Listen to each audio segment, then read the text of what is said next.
arrived safe and sound. He didn't check in, even if I was traveling for work and would be away for a few days. And when I checked in, he didn't seem bothered with the fact that I was checking in. Or, lately, because I tested it a couple of times, when I didn't check in and then arrived home safely, sometimes days later, he didn't seem bothered by the fact that I hadn't checked in. The unpleasant direction of my thoughts shifted when I saw my turn, and I was glad of it. It meant I was close, not far away at all now. If it had been a clear night, I figured from what it said in the directions, I'd be there in 5 minutes.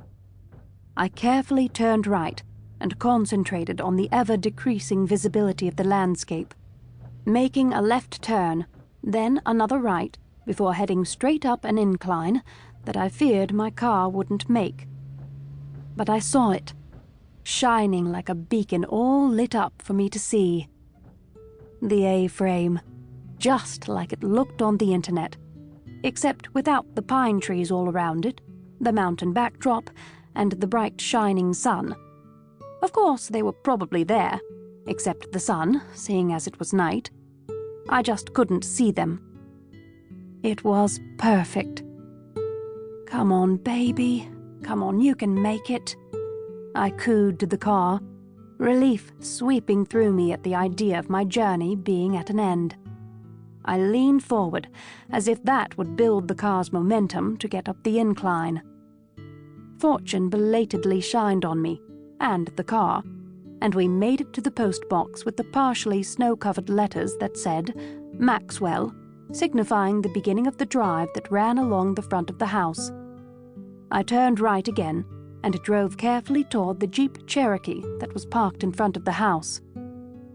Thank God, I whispered when I'd stopped and pulled up the parking brake, my mind moving immediately to what was next. Meet caretaker, get keys and instructions. Empty car of suitcases and copious bags of groceries, 2 weeks' worth of holiday food. In other words, stuff that was good for me, as per usual, but also stuff that was definitely not, as was not per usual. Put away perishables. Make bed, if necessary. Shower. Take cold medicine I bought at the grocery store. Call Niles, even if just to leave a voicemail message. Sleep. It was the sleep I was most looking forward to. I didn't think I'd ever been that exhausted. In order to make the trips back and forth to the car one less, I grabbed my purse, exited the car, and slung my bag over my shoulder. Then I went to the boot, taking as many grocery bags by the handle as I could carry. I was cautious. The snow had carpeted the front drive, and the 5 steps that led up to the porch that ran the length of the A-frame, and I was in high-heeled boots. Even though it was far too late, though I had checked the weather forecast and thought I was safe, I was rethinking my choice of wearing high-heeled boots by the time I hit the porch. I didn't get 1 step across it before the glass front door opened, and a man stood in its frame, his front shadowed by the night, his back silhouetted by the lights from inside. Oh, hi. So sorry I'm late. The storm held me up.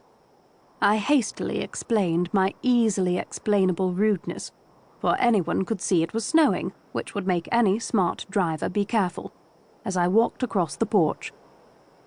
The man moved, and the outside light came on, blinding me for a second. I stopped to let my eyes adjust, and heard, "What the fuck?" I blinked, focused, and then I could do nothing but stare. He did not look like what I thought a caretaker would look like. He was tall, very tall, with very broad shoulders.